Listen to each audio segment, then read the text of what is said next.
Hi hello welcome to post 360. నేను మీ మురళీ రాపల్లి. రాజకీయాలు ఎప్పటికప్పుడు కొత్త రంగు పులుముకుంటూ ముందుకు వెళ్ళిపోతూనే ఉన్నాయి. కొంతమంది తాము చేయనివి కూడా చేశానంటూ ప్రజల్ని మభ్యపెట్టే ప్రయత్నం చేస్తున్నారు. మరి కొంతమంది చేసినవి చెప్పుకోలేక ఇప్పటికి కూడా ఎలా చెప్పాలో తెలియక అప్పుడప్పుడు ఒక్కో దాన్ని బయటికి తీసి చెప్పుకుంటూ ఉన్నాయి. ఏది ఏమైనప్పటికీ ప్రజలకు మంచి చేసే ప్రభుత్వాన్ని ముందుకు తీసుకెళ్ళటమే మా యొక్క ఉద్దేశం. సో, ఇప్పుడు ఓట్లేసిన ప్రతి ఒక్కరికి న్యాయం జరగాలంటే ప్రస్తుత ప్రభుత్వంలో జరుగుతున్నటువంటి అవినీతిని కానీ, అక్రమాలను కానీ, మోసాలను కానీ, ఇంకా కొ బాధలను కానీ ప్రజలకి చెప్పవలసిన అవసరం చాలా ఉంది. లేదంటే ఒక మీడియా లేదంటే, ఒక ప్రశ్న లేదంటే ప్రభుత్వానికి విచ్చలవిడితనం పెరిగిపోయి ఎవరు అడుగుతారులే అని ఇంకా బరితెగించి ప్రజల్ని దోచుకునే ప్రయత్నం చేస్తూ ఉంటారు. అయితే రాజకీయాలు మారుతూ ఉన్నాయని చెప్పుకున్నాం కదా! ఎలా మారుతున్నాయి? ఎలా ఉంటే ప్రజలకు ఉపయోగకరం అనేది మనతో సెఫాలజిస్ట్ ఇంద్రనీల్ గారు ఉన్నారు. అడిగి కనుక్కుందాం. Sir welcome to my studio. నమస్తే సార్. నమస్తే. సార్ మీరు చూస్తూ ఉన్నారు. ఏవైతే మెడికల్ కాలేజెస్ ఉన్నాయో వాటిని జగన్మోహన్ రెడ్డి గారు 17 మెడికల్ కాలేజెస్ తీసుకొచ్చేసి దాన్ని ప్రజలకు అంకితం చేయాలి. లేదంటే పేదవాడికి వైద్యం దగ్గరికి తీసుకురావాలని ట్రై చేస్తూ ఒక 5 మెడికల్ కాలేజీలు కంప్లీట్ చేశారు. రెండిటిని 2025లో కంప్లీట్ అయినాయి. మిగిలిన వాటిని అన్నిటిని కూడా పీపీపీ చేస్తా ఉంటే ఇప్పుడు ప్రభుత్వం అంటుంది. అసలు పీపీపీ చేయటం వల్ల ప్రజలకు ఎటువంటి ఉపయోగం ఉంది? అసలు ఈ ఆలోచన ఎందుకు వచ్చింది? ప్రధానంగా చంద్రబాబు గారు ఎప్పుడు ఆయన సీఎం అయినా ఆయన పాలనలో మీరు గుర్తుపెట్టుకోవాల్సిందంటే ఒక పర్టిక్యులర్ మాత్రం ఒక పేటెంట్ తీసుకున్న వ్యక్తి ఆయన, ప్రైవేటీకరణ. ఓకే. మీరు 2000 ఇప్పుడు కాదు, మీరు 1999, 2004 మధ్య తీసుకున్నా కూడా ఆల్మోస్ట్ చాలా ప్రభుత్వ సంస్థలను, ప్రభుత్వ ఇన్స్టిట్యూషన్స్ కానివ్వండి, ప్రైవేటైజేషన్ చేశారు, లేదు క్లోజ్ చేశారు లాస్లో ఉన్నాయని. మీకు ఉమ్మడి ఆంధ్రప్రదేశ్ ఉన్నప్పుడు. అవును. అదే అంటే ఇంకా ట్రై చేశారు. అప్పటికి ఆయన హయాంలో 54 ఇన్స్టిట్యూషన్స్ని ప్రైవేటీకరణ లేదు క్లోజ్ చేయడం జరిగింది. సో ఆయన కొత్తగా ఏం చేయట్లా. ప్రజలు పాపం ఏమవుతుంది అంటే మర్చిపోతున్నారు.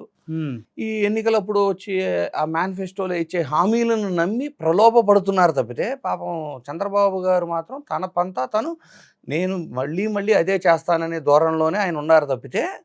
కాకపోతే ఒకటి గుర్తుపెట్టుకోవాలి సార్, 1999 నుంచి 2004 మధ్య ఆయన ఏ ప్రైవేటీకరణ అయితే తీసుకొని ముందుకెళ్ళాడో ప్రజలు చూపించిన ఆగ్రహం 10 సంవత్సరాల పాటు దూరంగా పెట్టారు. అవును. అధికారానికి అంతకు మించిన ప్రైవేటీకరణ మీద వెళ్తున్నారు ఇప్పుడు. ఓకే. అప్పుడు కూడా గుర్తుపెట్టుకోండి, 54 ఇన్స్టిట్యూషన్స్ క్లోజ్ చేయటం లేదు ప్రైవేటీకరణ చేశారు. అండ్ ఐఎంజీ భారత్కి ఒక 800 ఎకరాలని హైదరాబాద్లో ఇచ్చారు. దాని తర్వాత రాజశేఖర రెడ్డి గారు వచ్చి కోర్టులో కేసేసి మళ్ళీ వెనక్కి తీసుకోగలిగారు. మొన్న రేవంత్ రెడ్డి గారి గవర్నమెంట్ లో వచ్చింది. సో ఇప్పుడు కూడా చూడండి, ఉర్సా కంపెనీ అవ్వచ్చు, లూలు అవ్వచ్చు, రియల్ ఎస్టేట్ సంస్థలు, ఏది సత్వా అవ్వచ్చు. సత్వాకి ఎందుకు ఇచ్చారు సార్ భూములు? నాకు అర్థం కాదు. రియల్ ఎస్టేట్ కదా, వాళ్ళు ఏమైనా ఫ్రీగా ఇస్తారా? కంపెనీలకు ఏమన్నా రెంట్ లేకుండా ఆఫర్ చేస్తారా వాళ్ళు? మరి అలాంటి వాటికి రహేజాకి రీసెంట్ గా కూడా చూసాం సార్, అమ్యూజ్మెంట్ పార్కుల కోసం మై హోమ్ అనే వాళ్ళకి. మై హోమ్ అంటే ఈ మై హోమ్ కాదు సార్, సంథింగ్ వేరే ఉంది. ఇది కాదు, మై హోమ్ కాదు, మైరా హోమ్ అని, అవిసా ఫుడ్స్ అని. అంటే అసలు ఎలా ఇస్తున్నారు అంటే మనకు కావాల్సిన వాళ్ళకి ఏదో మన జేబులో నుంచి నా స్వార్జితమైన డబ్బును పంచినట్లు దాన ధర్మాలు చేస్తారు చూడండి, ఆ స్టైల్ వెళ్ళిపోతున్నారు. అంటే ఒకప్పుడు ఏదైతే చేస్తే 10 సంవత్సరాలు ప్రజలు దూరంగా పెట్టారో అంతకు మించి చేస్తున్నారు. అప్పటికి ఇప్పటికి ఎడ్యుకేషన్ లెవెల్స్ పెరిగినాయి, ఇన్ఫర్మేషన్ చాలా ఈజీగా ప్రజలు తెలుసుకోగలుగుతున్నారు సోషల్ మీడియా కానీ మీ ఇలాంటి మీడియా వాళ్ళ ద్వారా కానివ్వండి. సో అప్పట్లోనే 10 సంవత్సరాలు అంటే మీకు తప్పితే ఆ రోజుల్లో, అంటే ఆ పార్టీ అధినాయకుడికి సంబంధించిన మీడియా తప్పితే మేజర్ మీడియా లేదు ఆ రోజుల్లో, 2004కు ముందు. అలాంటిది ఈ రోజున ఇంత మీడియా, ఇంత సోషల్ మీడియా ఉన్న తర్వాత, అందులోనూ ప్రజలు ఎడ్యుకేషన్ లెవెల్స్ పెరిగిన తర్వాత, మరి అప్పట్లోనే 10 సంవత్సరాలు దూరం పెట్టారంటే ఇదే పంతాన్ని ఇంకో 2 ఏళ్ళు కొనసాగిస్తే ఈసారి 20 ఏళ్ళు దూరం పెడతారు. 15 సంవత్సరాలు మేమే ఉంటామని చెప్తున్నారు. వాళ్ళు డిసైడ్ ఎలా చేస్తారు సార్? ఓటేసేది ఓటర్ కదా. సో ఈ ప్రైవేటీకరణ మళ్ళీ మనం మెడికల్ కాలేజీల విషయానికి అయితే వెళ్దాం సార్. ఇందులో కొంచెం డీటెయిల్డ్గా నేను ఒక సబ్జెక్ట్ చెప్పాలనుకుంటున్నా. వాళ్ళు ప్రధానంగా వాళ్ళ క్యాడర్ కానివ్వండి, కొంతమందికి వాళ్ళు ఇన్ఫ్లుయెన్స్ చేయగలుగుతుంది ఏంటి అంటే, అంటే గతంలో కూడా వాళ్ళు పదే పదే జగన్మోహన్ రెడ్డి గారు అధికారంలో ఉన్నప్పుడు కూడా వాళ్ళు చేసిన ఆరోపణ ఏంటంటే 50% ఆఫ్ సీట్స్ మాత్రమే పేదలకి, కొత్తగా వస్తున్న మెడికల్ కాలేజీలో 50% ఆఫ్ సీట్స్ పెయిడ్ పెట్టారు, జగన్మోహన్ రెడ్డి గారు ఆ సీట్లు అమ్ముకోబోతున్నారు అని చెప్పారు. ఇప్పుడు కూడా వాళ్ళు ఏమంటారు, పీపీపీ విధానంలో కూడా 50% ప్రభుత్వం ఉంటాయి ఫ్రీ సీట్లు, 50% ప్రైవేట్ అతని దగ్గర ఉంటాయి, తేడా ఏంటి అని అడుగుతున్నారు. సో కొంతమంది అంటే ఇప్పుడు హార్డ్ కోర్ ఫ్యాన్స్ ఎవరైతే టీడీపీకి ఉంటారో వాళ్ళు ఏం ఆలోచిస్తారు, తప్పే ఉంది, నిజమే కదా, జగన్మోహన్ రెడ్డికి ఇప్పటికి పేదలకు అందేది మాత్రం 50% సీట్సే కానీ ఒక అపోహలో ఉండారు ఈ రోజు కూడా కొంతమంది. అవును, ఉండారు. సో దీన్ని మనం క్లారిఫై చేద్దాం. చేయాల్సిన అవసరం ఉంది సార్. ఆరోగ్యశ్రీ తీసుకుందాం ఫస్ట్. ఆరోగ్యశ్రీ పథకం వచ్చిన రోజున ఇప్పుడు కూడా చాలామంది అంటే మేధావులు, బాగా ఎడ్యుకేటెడ్ వీళ్ళంతా ఏమంటారంటే, పేదవానికి కార్పొరేట్ హాస్పిటల్లో వైద్యం చేయించాల్సిన అవసరం ఏమొచ్చింది, ప్రభుత్వ మెడికల్ కాలేజీలను బాగు చేసి అక్కడే చేపియచ్చు కదా ఈ ఆరోగ్యశ్రీ వైద్యాలు, ఎందుకు కార్పొరేట్ వైద్యం చేపియాల్సి వచ్చింది అని ఇప్పటికీ మాట్లాడుతున్నారు. అవును. అసలు ఆరోగ్యశ్రీ బడ్జెట్ తెలుసా? సంవత్సరానికి 3,000 కోట్ల నుంచి 3,500 కోట్ల బడ్జెట్కి వచ్చేసింది ఈ రోజున ఆరోగ్యశ్రీ బడ్జెట్. 5 సంవత్సరాలకు ఎంత అవుతుంది సార్? ఓ 15,000 కోట్లు పైన అవుతుంది. ఇది ఆల్రెడీ రన్నింగ్ లో ఉన్న పథకం, అందరికీ ఇస్తున్నదే, ఇది శాంక్షన్ చేయాల్సిందే. అవును. మరి ఇదే 15 అంటే ఒకప్పుడు ఆరోగ్యశ్రీ రాజశేఖర్ రెడ్డి గారు తీసుకొచ్చినప్పుడు ప్రభుత్వ మెడికల్ కాలేజీల్లో కనీసం ఎక్విప్మెంట్స్ కూడా లేని ఆ పరిస్థితుల్లో ఈ ఆరోగ్యశ్రీ వైద్యాన్ని కార్పొరేట్కి ఇవ్వాల్సి వచ్చింది. సో స్లోగా ఆలోచించుకుంటే మనం ప్రభుత్వ మెడికల్ కాలేజీలని అంటే నాడు నేడు ద్వారా అవచ్చు బాగా రెనోవేట్ చేసుకోవటం, ఎక్విప్మెంట్ తెచ్చుకోగలగటం, ఇవన్నీ చేస్తే ఇవే ఆరోగ్యశ్రీ వైద్యాలు నిజంగా అంటే ఒక జిల్లాకి ఒక ప్రభుత్వ మెడికల్ కాలేజీ భారీ స్థాయిలో ఉంటేనే ఈ ఆరోగ్యశ్రీని అంతా కాకపోయినా ఒక 80% మనం డైవర్ట్ చేయొచ్చు. అంటే ఈ రోజున మీరు ప్రభుత్వ మెడికల్ కాలేజీలు కంప్లీట్ చేస్తే అది ప్రభుత్వం కింద ఉంటే ఈ 5 సంవత్సరాలకు ఒకసారి 15,000 కోట్ల భారం తగ్గిద్ది కదా. మరి ఇది ఎవరన్నా ఆలోచిస్తున్నారా? అవును. మరి జగన్ గారు చేసింది అదే కదా. ఇప్పుడు ఈ ప్రైవేట్ హాస్పిటల్కి వెళ్ళేది ఏవేవో గవర్నమెంట్ హాస్పిటల్లో మా అయితే శాలరీస్ వెళ్తాయి, అంతే కదా. Point number 1. పాయింట్ నెంబర్ 2, మీరు గుంటూరు మెడికల్ కాలేజ్ తీసుకోండి, వైజాగ్ కింగ్ జార్జ్ కేజీహెచ్ తీసుకోండి, కర్నూలు ప్రభుత్వ మెడికల్ కాలేజ్ తీసుకోండి. ఇలా ఆల్రెడీ కొన్ని ప్రభుత్వ మెడికల్ కాలేజీలు ఉంటే వాటిలో 100కు 100 సీట్లు ఫ్రీ సీట్లు అయినప్పుడు ఇక్కడ పెయిడ్ ఎందుకు 50 అమ్ముతున్నారు అనేది మేజర్ క్వశ్చన్ కదా. ఈ రోజున ప్రభుత్వ మెడికల్ కాలేజీల పరిస్థితి అంటే మీరు ఒక private medical college are hospital రెండు కలిపే కదా ఉండే, కంపేర్ చేస్తే అందులో ఉండే ఫెసిలిటీస్, అందులో ఉండే మెయింటెనెన్స్, హైజీనిక్నెస్ ఎందుకు ప్రభుత్వ మెడికల్ కాలేజీలో ఉండలేదు? ఎందుకు ఉండలేదు అంటే వాళ్ళ దగ్గర బడ్జెట్ లేదు, వాళ్ళకి రెవెన్యూ లేదు. గవర్నమెంట్ దగ్గర ప్రభుత్వ మెడికల్ కాలేజీలు అన్నీ ఫ్రీయే కదా, మెడికల్ సీట్లతో సహా ఫ్రీ కదా. సో ఏమవుతుంది, మెయింటెనెన్స్ లేదు. మీరు బడ్జెట్లో శాంక్షన్ చేసి ఆ బడ్జెట్ ఫండ్స్ రిలీజ్ అయ్యి ప్రభుత్వ మెడికల్ కాలేజీలకు వచ్చే వరకు ఈ భారాన్ని అంతా మోసుకుంటూ ఉండాలి, ప్రభుత్వ మెడికల్ కాలేజీలు కానివ్వండి, హాస్పిటల్స్ కానివ్వండి. అదే ప్రభుత్వం కూడా ఒక 50 సీట్లు పెయిడ్ పెడితే ఆ పెయిడ్ ఏమి జగన్మోహన్ రెడ్డి గారు జేబులో వేసుకోవడానికి లేదు, చంద్రబాబు గారు జేబులో వేసుకోవడానికి లేదు. ఆ 50 సీట్లు పెయిడ్ సీట్లుగా చేయటం వలన ఆ వచ్చిన ఇన్కమ్ అనేది ఆ హాస్పిటల్, ఆ కాలేజీ యొక్క మెయింటెనెన్స్కు వాడుకోగలరు. అంటే ఒక private medical college and hospital ఏ స్థాయిలో హైజీనిక్గా విత్ ఆల్ ఫెసిలిటీస్ రన్ అవుతుందో మరి కంపేర్ చేసుకోండి. ఒక private medical college cum hospital అనేది కేవలం ఆ సీట్ల మీద కదా ఆధారపడి మెయింటైన్ చేస్తున్నప్పుడు, అదే తరహాలో ప్రభుత్వం కూడా 50% సీట్లని పెయిడ్ పెట్టడం వల్ల అవే డబ్బులతో ఆ హాస్పిటలే ఆ డబ్బులతో రన్ చేసుకోగలరు కదా. Self sustainability to the. Chandrababu Naidu గారి ఫార్ములా అదే కదా, మళ్ళీ పీపీ ఎందుకు? ఇప్పుడు ఒక ప్రైవేటు వ్యక్తి వచ్చి లాభం లేకుండా ఏమైనా చేస్తాడా? మరి చేయడు కదా. ఇప్పుడు అంటే అంత హైజీనిక్గా రన్ చేసి కూడా లాభాలు సంపాదిస్తున్నప్పుడు అదే పని ప్రభుత్వం చేయలేకపోవటాన్ని ప్రస్తుత ప్రభుత్వం యొక్క అసమర్థతగా మనం చూడాలా వద్దా? ఎందుకు లోకేష్ గారు నిన్న మాట్లాడుతూ మనం అంతగా మెయింటైన్ చేయలేకపోవచ్చు, మన వల్ల కాకపోవచ్చు అంటూ ఉన్నారు. అది ఏంటంటే మనకి పని చేత కాకపోతే మనం తప్పుకోవాలి సార్, అంతేగాని మనం చేయలేము అంటే ఇంకెవరూ చేయలేరు అని చెప్పొద్దు. ప్రైవేట్ వాళ్ళు మన వల్ల కావట్లేదు అంటే ఇంకోళ్ళు చేయగలరు, నేను చేయలేననేగా. వ్యక్తి చేసి చూపించాడుగా. ప్రైవేట్ వాళ్ళు చేసినందుకు మనం చేయలేమంటే మరి నీకెందుకు పదవి అని అడిగే ప్రజలు ఉండాలి కదా సార్. ఉండాలి. ఆ. సో ఇది ప్రజలు అర్థం చేసుకోవాలి. ఇంకోటి ఏంటి, ప్రభుత్వం ఒకవేళ పెయిడ్ సీట్ పెడితే ప్రభుత్వం పెడుతున్న ఛార్జీ చాలా నామినల్గా ఉంటుంది. అవును. ప్రైవేటు వాళ్ళు పెయిడ్ కిందకి వెళ్తే చాలా తారాస్థాయిలో ఉంటాయి. ఎంత కరోనా టైంలో ఇంత దోచేశారు సార్ ప్రజల దగ్గర. రెండోది, మీకు కాశీబుగ్గలో రీసెంట్గా ఆలయం దగ్గర తొక్కిసలాట అవును. జరిగినప్పుడు ప్రభుత్వం ఏం మాట్లాడింది, అది ఒక ప్రైవేటు గుడి అని మాట్లాడింది. అవును. మరి రేపు ఉదయం ప్రైవేటు వాళ్ళ చేతిలో ఉండే ప్రభుత్వ అంటే మెడికల్ కాలేజీల్లో ఆ. మరి వైద్యం కూడా రేపు ప్రైవేట్ వాళ్ళ దగ్గర ఉంది, కానీ మీరు చేతులు ఎత్తేస్తే వాళ్ళు ఛార్జీలు పెంచితే ఆ. ఆరోగ్యశ్రీ ఫ్రీ వైద్యం చేయరు కదా, వాళ్ళు చేసినా మళ్ళీ క్లెయిమ్ చేసుకుంటారు కదా, ఒక ప్రైవేటు విధానంలో అవును.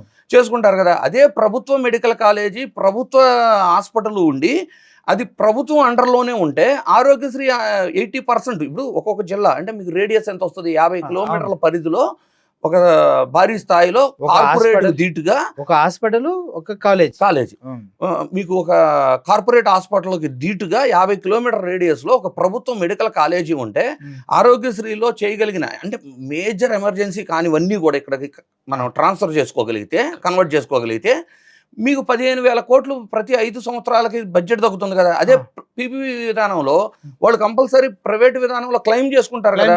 మరి ఈ 15,000 కోట్లు ఎవరికి నష్టం? గవర్నమెంట్ కి నష్టం, ప్రజలకు నష్టం. మరి అది ఉండాలి కదా.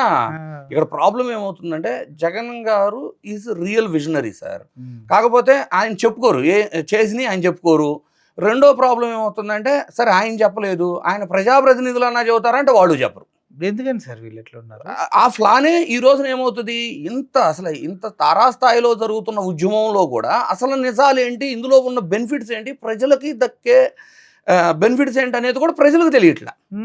ఏంటంటే ప్రభుత్వ అంటే ఈ రాజకీయ పార్టీలు చెప్పే వాటిని ఒక వాట్సాప్ యూనివర్సిటీ లాగా వాళ్ళు ఏది చెబితే అది నమ్మే స్థాయిలో ప్రజలు వెళ్ళిపోతున్నారు. ఎందుకంటే ఎవరో ఒకళ్ళు నిజాలు చెప్పాలి కదా. అంటే మీకు ప్రభుత్వం ఆధ్వర్యంలో నడిస్తే ఈ బెనిఫిట్స్ ఉండవు అనేది వాళ్ళకి అర్థమైతే కదా మీకు బెనిఫిట్ అయ్యేది. ఇప్పుడు కామన్ పీపుల్ కూడా తెలుసు సార్, ఎవరైనా ప్రైవేట్ హాస్పిటల్కి వెళ్ళాలంటే భయపడుతూనే అరే ఆస్తులు ఇవ్వాల్సి వస్తుందా అంటూనే ఇప్పుడు కూడా వెళ్తారు. అదే ప్రైవేట్ పరం మన గవర్నమెంట్ హాస్పిటల్ చేస్తే సేమ్ సిచ్యువేషన్ ఉంటుంది కదా. ఎందుకు మనల్ని తక్కువ అక్కడ దాకా ఎందుకు సార్, ఆ. ఈ రోజున ఆంధ్రప్రదేశ్లో ఆరోగ్యశ్రీ బిల్లులు 3,000 కోట్ల పైన బకాయిలు ఉన్నాయి. పెండింగ్ ఉన్నాయి. ప్రైవేటు ఆసుపత్రుల యాజమాన్యాలు రోడ్లు ఎక్కినాయి. అవును.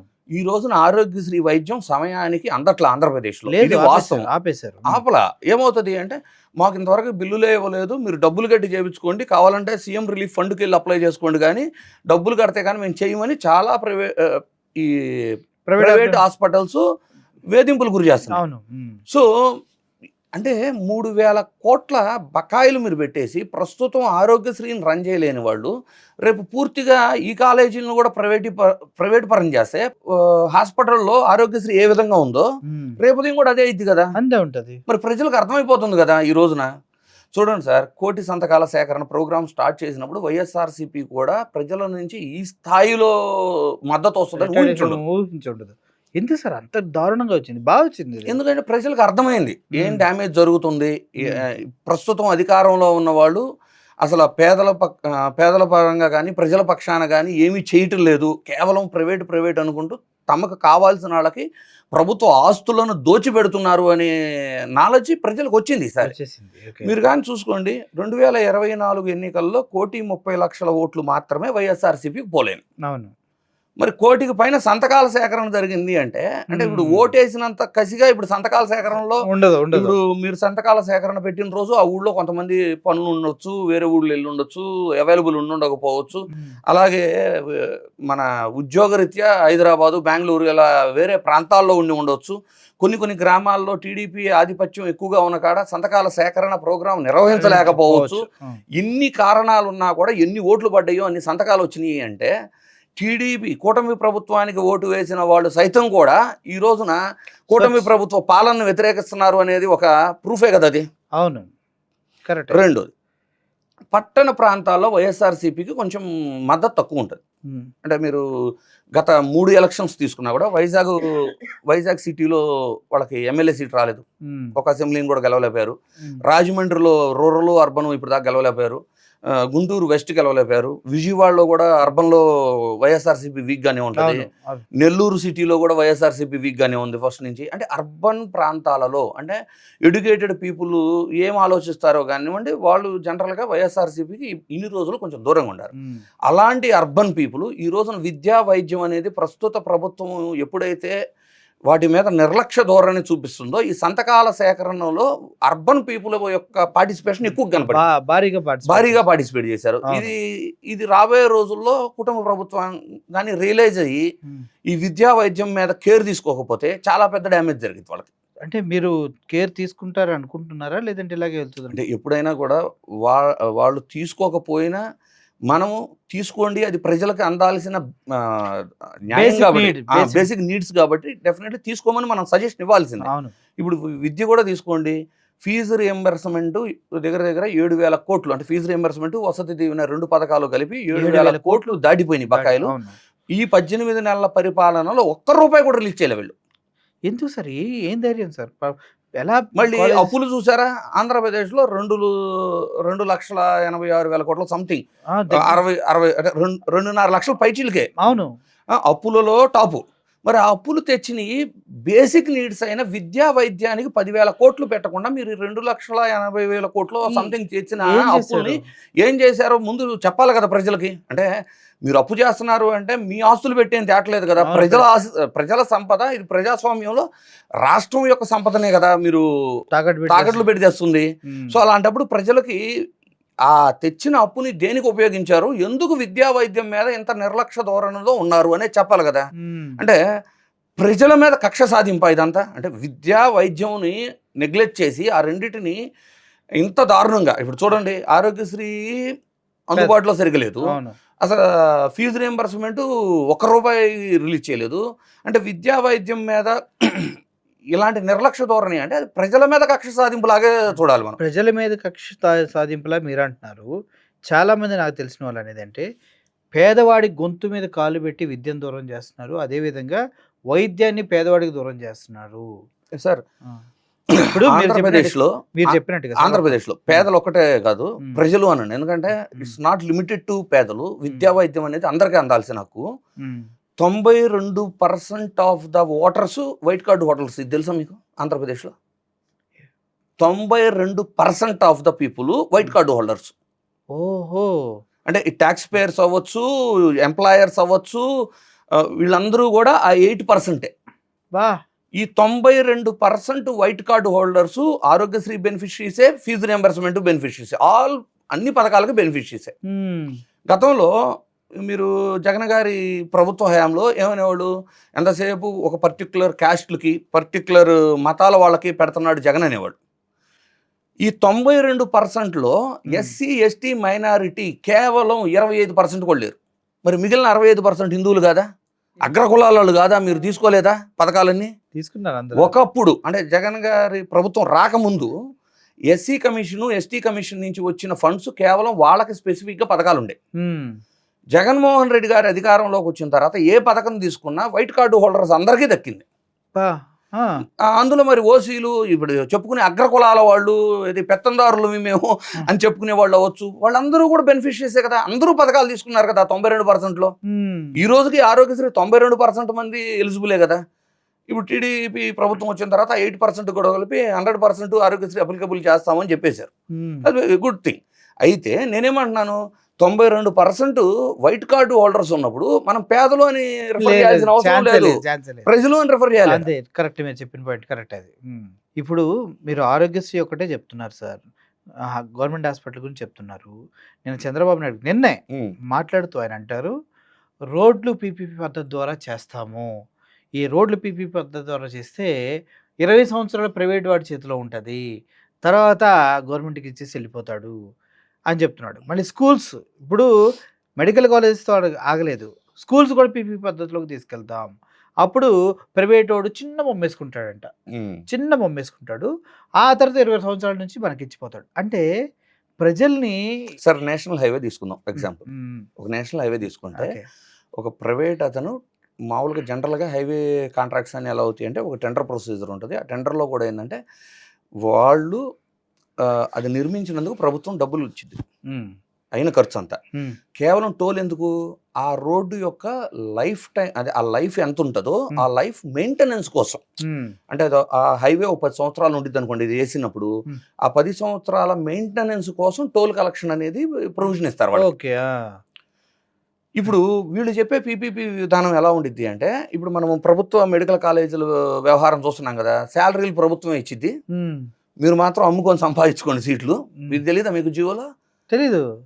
ఇప్పుడు ప్రైవేట్ మెడికల్ కాలేజ్ అంటే ప్రభుత్వ గవర్నమెంట్ మెడికల్ కాలేజ్ ప్రైవేటీకరణ చేసిన తర్వాత పీపీపీ విధానంలో శాలరీస్ మళ్ళీ ప్రభుత్వం ఇచ్చిద్దంట మళ్ళీ ఆ బొక్క కూడా ప్రజలకే. అబ్బా సిమిలర్గా ఇప్పుడు ఏం చేస్తారు, జనరల్గా హైవే ప్రొసీజర్ ఏంటి, హైవేల్లో ప్రభుత్వం డబ్బులు ఇచ్చి కాంట్రాక్టర్కి రోడ్ కంప్లీట్ చేసేది, కేవలం మెయింటెనెన్స్ కోసమే టోల్ కలెక్షన్. అవును. ఇప్పుడు కూడా ఈ పీపీపీ అని చెప్పేసి హైవే మోడల్ తెచ్చేసి వీళ్ళు ఏం చేయబోతారు అంటే, డబ్బులు ప్రభుత్వమే ఇచ్చి వాళ్ళు రోడ్ వేస్తారు, దాని మెయింటెనెన్స్ అని చెప్పి అక్కడికక్కడ అంతర్రాష్ట్ర టోల్ గేట్లు పెట్టే ప్లాన్ అనమాట ఇదంతా. అంతర్రాష్ట్ర కదా, అంతర్ విలేజ్ అయినా పెడతారు. మన ఇంట్లో నుంచి రోడ్ ఎక్కేలోపు ట్యాక్స్ కొట్టినా కొడతారు వీళ్ళు, నడిచొస్తున్నా కూడా. ఆ విషయం చెప్పట్లేదు సరే చంద్రబాబు నాయుడు గారు. ప్రైవేట్ వాళ్ళకి 20 సంవత్సరాలు ఇస్తామన్నాడు కానీ ఆ 20 సంవత్సరాలు లాభం లేకుండా ప్రైవేట్ చేస్తాడు సార్. ఒక వ్యాపారి ఎవరైనా లాభం లేకుండా చేస్తే దాని ట్రస్ట్ ఎన్జిఓను అంటారు సార్, ప్రైవేట్ అంటారు వాళ్ళని. పిపిపి పద్ధతిలోకి రాదు. స్కూల్స్ కూడా సేమ్ అండి. ఇప్పుడు స్కూల్లో కూడా మీ పిల్లలు ప్రైవేట్ వాళ్ళకి ఇస్తారు, అక్కడికి వెళ్ళిన తర్వాత ప్రైవేట్ వాడు ఏమైనా ఫ్రీగా చేస్తాడేంటి? వాళ్ళ పిల్లలు అన్నం కూడా పెట్టరు, వాడు కూడా ఫీజులు కలెక్ట్ చేస్తాడు గవర్నమెంట్ స్కూల్లో, దాన్ని హైజెనిక్గా మెయింటైన్ చేస్తాడు. సో ఈ చిన్న బొమ్మ వేసుకోవడం కాదు, మన జీవితాలకి పెద్ద బొక్క పెడతాడు అనమాట. ఈ విషయాలు చంద్రబాబు నాయుడు గారు చెప్పట్లేదు, ఇంద్రనీల్ గారి ద్వారా మీకు క్లియర్గా చెప్పే ప్రయత్నం చేస్తున్నాం అంతే. సార్ ఇలా ముందుకు వెళితే ప్రజల్లో ఇంకా చైతన్యం వచ్చి పోరాడే తత్వం ఏమైనా పెరుగుతుందా? సార్ చాలా సింపుల్గా ఇప్పుడు ఆంధ్రప్రదేశ్ రాష్ట్రంలో ఎలా ఉంది అంటే, ఎవరు గొంతు ఎత్తి ప్రశ్నిస్తే వాళ్ళ మీద దాడులు జరుగుతున్నాయి. అంటే నేను మీడియా అని చెప్పను, అంటే గ్రామ స్థాయిలో కానివ్వండి, మండల స్థాయిలో కానివ్వండి, ఎవరన్నా ప్రతిపక్షం తరపున మాట్లాడినా, లేదు ఒక సిపిఎం లాంటి నాయకులను కూడా చంపిన సంఘటనలు కూడా గంజాయి కేసులో చూస్తున్నాం కదా, పెంచలేరు లాంటి ఎవరైనా గొంతు విప్పితే అరాచకమైన పాలన నడుస్తుంది, లా అండ్ ఆర్డర్ కంట్రోల్లో లేని తరహాలో కనబడిపోతుంది. కేవలం లా అండ్ ఆర్డర్ ఏంటంటే అక్రమ అరెస్టులు, ఈ రాజకీయ కక్ష సాధింపుల్లో భాగంగా మాత్రమే కనబడుతుంది. సార్ లా అండ్ ఆర్డర్ అంటే గుర్తొచ్చింది, జగన్మోహన్ రెడ్డి గారు ఉన్నప్పుడు పోలీస్ డిపార్ట్మెంట్కి ఫస్ట్ ప్లేస్ సెకండ్ ప్లేస్లో ఉండేది. స్కాచ్ కేటగిరీలో గోల్డ్ అవార్డు విన్నింగ్ ఇట్లా అవార్డ్స్ కూడా ఉండేవి, స్కాచ్ అవార్డ్స్ వచ్చినాయి. ఇప్పుడేంటి సార్ డైరెక్ట్గా 38వ స్థానానికి వెళ్ళిపోయింది. ఫస్ట్ ఆఫ్ ఆల్ చాలా మందిని విఆర్లో పెట్టి ఇప్పటికి కూడా అవైలబుల్ ఉన్న ఆఫీసర్ని ఒకప్పుడు వైఎస్ఆర్సీపీకి మద్దతుగా పనిచేశారు అనే ఆరోపణతో చాలామంది సర్వీస్ను ఉపయోగించుకోవట్లా. Okay, first thing. రెండోది, ఉన్న పోలీస్ వ్యవస్థనంతా కూడా కేవలం రాజకీయ కక్ష సాధింపుల్లో భాగంగానే వాడుతున్నారు. ఎందుకంటే ఒక అమెరికా నుంచో ఒక ఆస్ట్రేలియా నుంచో ఎవరన్నా ఒక సోషల్ మీడియా యాక్టివిస్ట్ ఒకప్పుడు చేసిన తప్పుకి ఈరోజు వస్తే ఎయిర్పోర్ట్కి వెళ్ళిపోయి అతన్ని అరెస్ట్ చేసి అంత యాక్టివ్గా ఉండే పోలీస్ వ్యవస్థ రాష్ట్రంలో జరుగుతున్న ఈ చాలా దారుణాలు, ఇన్సిడెంట్స్, చిన్నపిల్లల పైన జరిగే లైంగిక దాడులు అవ్వచ్చు, లేదు హత్యలు అవ్వచ్చు, గంజాయి కేసులు అవ్వచ్చు, కొట్టుకోటాలు అవ్వచ్చు, వీటన్నిటిలో మాత్రం పని చేయకుండా కేవలం ఇందులో మాత్రం వాళ్ళ పనితీరు బేష్ అంటున్నాము అంటే అది కేవలం వీళ్ళ పోలీసుల అసమర్థత అనటానికి లేదు. పోలీసుల పరిస్థితి ఎలా ఉంది అంటే, వాళ్ళకి ఇచ్చిన గైడ్ లైన్స్ ఏదైతే ఉంటాయో దానికి తగ్గట్టు వాళ్ళు కేవలం వైఎస్ఆర్సీపీ సోషల్ మీడియా మీద అరెస్టుల మీద ఉన్న శ్రద్ధ మిగిలిన వాటి మీద లేకపోవడం వల్ల ఆ స్థాయికి దిగజారిందని చెప్పాలి. వాళ్ళకి పైనుంచి ఫుల్ ఇన్స్ట్రక్షన్ సార్, ఇది చేయకూడదు, పొరపాటున ఏమైనా మంచి చేద్దామని ఫోన్ చేసి. సార్ అసలు పోలీస్ వ్యవస్థనే కదా సార్, ఇప్పుడు మన ఆంధ్రప్రదేశ్ రాష్ట్రంలో నిరుద్యోగుల సమస్య నిన్న రాజ్యసభలో అడిగితే అఫీషియల్గా ఏ రాష్ట్రంలో ఎంత అనేది ఇస్తే దేశంలోని టాప్ ఎవరు ఉన్నారు? ఆంధ్రప్రదేశ్. మీరు దీని మీద ఒక్క నిమిషం చెక్ చేసుకోండి. ఎన్నికల హామీ ఏంటి సార్? టీడీపీ ఎన్నికల హామీ 20 లక్షల జీతాలు ఉద్యోగాలు ఇస్తారు, 20 లక్షల మందికి ఉద్యోగాలు ఇస్తా ఉన్నారు. అంటే ఎంతమంది నిరుద్యోగులు ఉన్నట్టు మీరు బేసిక్ అంచనా వేశారు? 20 లక్షల మంది అంటే దగ్గర 1.5 కోటి మంది ఉంటారు నిరుద్యోగులు. 1.5 కోటి ఉండరులేండి, ఎందుకంటే మనకి ఉన్న ఓట్సే 4 కోట్లు కాబట్టి అంత ఉండరు. సరే 20 లక్షలే అనుకుందాం, 20 లక్షలు మీరు అంచనా వేశారు నిరుద్యోగులు ఉన్నారు, వాళ్ళందరికీ ఉపాధి హామీ అదే ఉద్యోగం ఇప్పగలగాలి అని. ఇప్పుడు మీరు అలా అనుకున్న తర్వాత మీరేం చెప్పారు? ఒకటి ఉద్యోగం ఇప్పిస్తాం, లేని పక్షాన నిరుద్యోగ భృతి 3,000 ఇస్తాం అన్నారు. ఈ 20 లక్షల మందికి 3,000 ఇవ్వాలంటే ఎంత అవుతుంది సార్? అంటే 5 సంవత్సరాల మీద కలిపితే దగ్గర దగ్గర 35,000 కోట్ల బడ్జెట్ అది. అవును. అంటే మీరు ప్రైవేట్ మెడికల్ కాలేజీలు కడటానికి 8,000 10,000 కోట్లు బడ్జెట్ శాంక్షన్ చేయలేని పరిస్థితి, ఫీజు రియంబర్స్మెంట్ 7,000 కోట్లు కొడటానికి ₹1 లేని పరిస్థితి, మీరు ఆరోగ్యశ్రీకి 3,000 కోట్లు బకాయిలు క్లియర్ చేయలేని పరిస్థితి, ప్రభుత్వ ఎంప్లాయీస్ యొక్క బకాయిలు 36,000 కోట్లు దాటిపోయిన పరిస్థితి, ఒక పిఆర్సీని ఎగ్గొట్టే ఆలోచనలో ఉంటారు వాళ్ళకి. అంటే ఇలా చెప్పుకుంటా పోతే అన్ని బకాయిలే సార్. ఇంత దారుణంగా ఉండి మీరు హామీలు ఎలా ఇచ్చారు? 36,000 కోట్లు ఇచ్చారు కదా, 35,000 కోట్ల బడ్జెట్కి సంబంధించిన హామీ ఇచ్చారు. ఇందులో మళ్ళీ చెప్తా చూడండి, 20 లక్షల మందికి ఉద్యోగం ఇస్తా అన్నారు. ఇప్పుడు ఏం చెబుతున్నారు? ఎలక్షన్ హామీని నెరవేర్చుకున్నామని చెప్పుకోవడానికి ఇప్పటికే 8 లక్షలు, దగ్గర దగ్గర 7,60,000 సంథింగ్ 8 లక్షల మంది వరకు ఉద్యోగాలు ఇచ్చేసామని చెబుతున్నారు. ఎవరికి ఇచ్చారు అంటే, ఇప్పుడు ఎలా ఉండిద్ది అంటే సార్, నాది ఒక గ్రామం అనుకుందాం, నేను ఒక పల్లెటూరులో ఉంటున్నా. ఇప్పుడు ఈ పేపర్లోను ఆ న్యూస్ చూసి నేనేమనుకుంటాను అంటే, ఏమో పక్కూరు అడుగు ఆ పక్కూరు అడుగు వచ్చిందేమో, మా ఊళ్ళో ఎవరికి రాలేదేమో అనుకుంటాం. ఏ ఊర్లో అడిగి అంటే ఇప్పుడు మీడియాతో వాళ్ళు చేసేది ఎట్లా ఉండిద్ది అంటే, 7 లక్షలు అంటే మరి ఎవరికి ఇచ్చారో తెలియదు కదా, మా ఊర్లో రాలేదేమో పక్క ఊర్లో వచ్చినాయి అనుకుంటుంటారు అంతా. మీరు కానీ వెళ్ళి చెక్ చేసుకుంటే ఏ ఊరికి ఆ ఊరు ఇదే పరిస్థితి. ఏంటంటే పక్కూరులో వచ్చి ఉంటాయి ఉద్యోగాలు, పక్కూరులో వచ్చి ఉంటాయి ఉద్యోగాలని. మరి 8 లక్షల మందికి ఇస్తే ఎన్ని సార్? ఇప్పుడు 8 లక్షలు అంటే మీకు నియోజకవర్గాలు 175 ఉంటాయి. 175 నియోజకవర్గాలు. మరి ఒక్కొక్క నియోజకవర్గంలో ఎన్ని జాబులు వచ్చి ఉండాలి? వస్తే మనకు మాత్రం ఒక్కడు తెలీదా? మన ఈ ప్రపంచంలో అంటే మన బంధువుల్లోనో మన ఊర్లోనో మనకు తెలిసిన వాళ్ళల్లోనో ఒక్కడు కూడా ఉద్యోగం రాలేదా? అంటే మన ప్రపంచం అంత చిన్నదా? అంటే 4 కోట్ల మందిలో మనకి కనీసం ఒక 10 మందిని కూడా తెలిసిన వాళ్ళకి ఉద్యోగాలు రాలేదు. సరే, ఇప్పుడు మళ్ళీ కమ్ బ్యాక్. 20 లక్షల మందికి ఉద్యోగం ఇస్తున్నారు. 8 లక్షల మందికి ఆల్రెడీ ఇస్తే రాజ్యసభలో ఎందుకు 8.2 నిరుద్యోగంలో మనం ఆంధ్రప్రదేశ్ టాప్ ఉంది? అంటే రాజ్యసభలో ఎన్డీఏ అబద్ధం చెబుతుందా? అంటే బీజేపీ వాళ్ళు అబద్ధం చెబుతున్నారా? లేదు మీరు ఉద్యోగాలు ఇచ్చానని చెబుతున్న మాట అబద్ధమా? ఎలాగూ ఎన్నికల హామీ అబద్ధం అయిపోయింది. మీరు 3,000 నిరుద్యోగ వృత్తి ఇస్తానన్నది అబద్ధమే, 20 లక్షలు ఉద్యోగాలు ఇస్తానన్నది అబద్ధమే. అది ఎలాగూ హామీ అబద్ధం చెప్పారని ప్రజలకు అర్థమైంది. ఇప్పుడు తేలాల్సింది ఏంటంటే, మీరు ఇచ్చిన 8 లక్షల ఉద్యోగాలు అబద్ధమా, లేదు రాజ్యసభలో బీజేపీ అబద్ధం చెబుతుందా మీకు మీ మీద? ఇప్పుడు 8 లక్షల ఉద్యోగాలు అన్నప్పుడు ఏ ఉద్యోగాలు ఇచ్చారో ఒక పోర్టల్లో పెడుతున్నారు. ఏది కన్స్ట్రక్షన్ కంపెనీలో చేసేవి పెడతారు, పోర్టుల్లో చేసేవి పెడతారు. బీహార్ వాళ్ళు ఏమైపోవాలి సార్? వాళ్ళ పేర్లు కూడా వాడేసుకుంటారా? అసలు చేసేది వాళ్ళే సార్. రాడ్ బెండింగ్ అన్నా కూడా, కన్స్ట్రక్షన్ వర్క్ అన్నా ఇవన్నీ వాళ్ళు చేస్తారు.